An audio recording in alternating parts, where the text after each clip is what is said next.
Le sacerdoce à l'épreuve de la Réforme, chronique d'une rupture liturgique. Dans la doctrine catholique, le rite n'est pas une forme interchangeable, mais l'expression vivante du dogme. Si un dogme peut être mis à jour pour en éclairer la compréhension, il ne peut être modifié dans sa substance. En théologie, changer la manière de prier, lex orandi, c'est inévitablement changer la manière de croire, lex credendi. Pourtant, l'histoire retiendra qu'en 1969, une mutation profonde a été imposée à l'Église, visant, selon de nombreux analystes, la neutralisation du sacerdoce lui-même. L'artifice de la compilation, le laboratoire de Dombot. Le premier acte de cette rupture réside dans la méthode de fabrication du nouveau rite. Contrairement aux évolutions organiques des siècles passés, le missel de 1969 est le fruit d'un travail de commission dirigé par des experts comme Dombot. Cette commission a procédé à ce que les critiques qualifient de compilation vulgaire, un assemblage artificiel de fragments de textes anciens, déterrés de diverses époques et réassemblés pour satisfaire des exigences modernes. Le résultat le plus probant est la prière eucharistique 2. Présentée comme une restauration antique, elle est en réalité un texte minimaliste où le caractère sacrificiel et expiatoire de la messe, le cœur du dogme, est passé sous silence. En autorisant ce texte, on a permis que le sacrifice soit remplacé par une narration de type communautaire, rendant le rite acceptable pour ceux qui ne confessent pas la foi catholique. Montigny Paul VI, l'imposition d'une religion nouvelle. L'imposition de ce rite par Montigny Paul VI n'est pas un simple ajustement pastoral, mais une décision aux conséquences métaphysiques. Le pape est constitutionnellement le gardien du rite, non son créateur.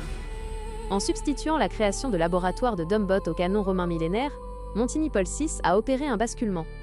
L'effacement du sacrificateur, le prêtre, autrefois tourné vers Dieu pour offrir la victime divine, devient un président faisant face à l'Assemblée.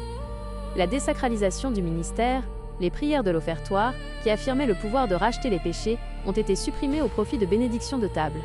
Le prêtre ne monte plus au calvaire. Il préside un repas fraternel. L'équivoque, l'arme de destruction du sacerdoce. L'analyse théologique, notamment portée par les travaux de Rama Coomaraswamy, souligne un péril majeur, l'équivoque intentionnel. Pour qu'un sacrement soit valide, son signe, le rite, doit signifier sans ambiguïté ce qu'il produit. Or, la réforme a introduit le flou. En modifiant la forme consécratoire, comme le passage du promultis à une traduction signifiant pour tous, on crée un rite qui peut être interprété de deux façons.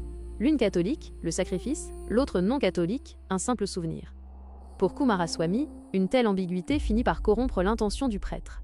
Si le rite ne signifie plus clairement le sacrifice, le prêtre finit par ne plus vouloir l'offrir.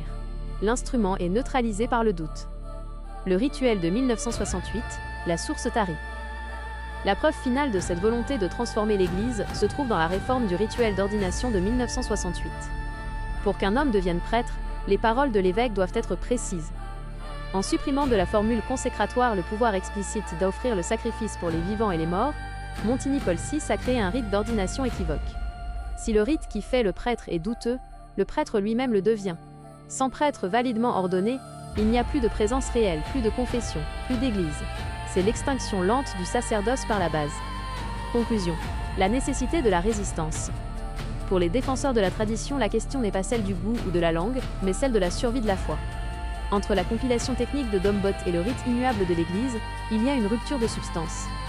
Maintenir le rite traditionnel, c'est refuser que le sacerdoce soit réduit à une fonction sociale. C'est affirmer que l'Église est une institution divine de salut, et non une organisation humaine. En ce sens, la fidélité à la messe de toujours est l'unique rempart contre une réforme qui, sous couvert de modernité, a entrepris de déconstruire l'édifice sacré de l'intérieur.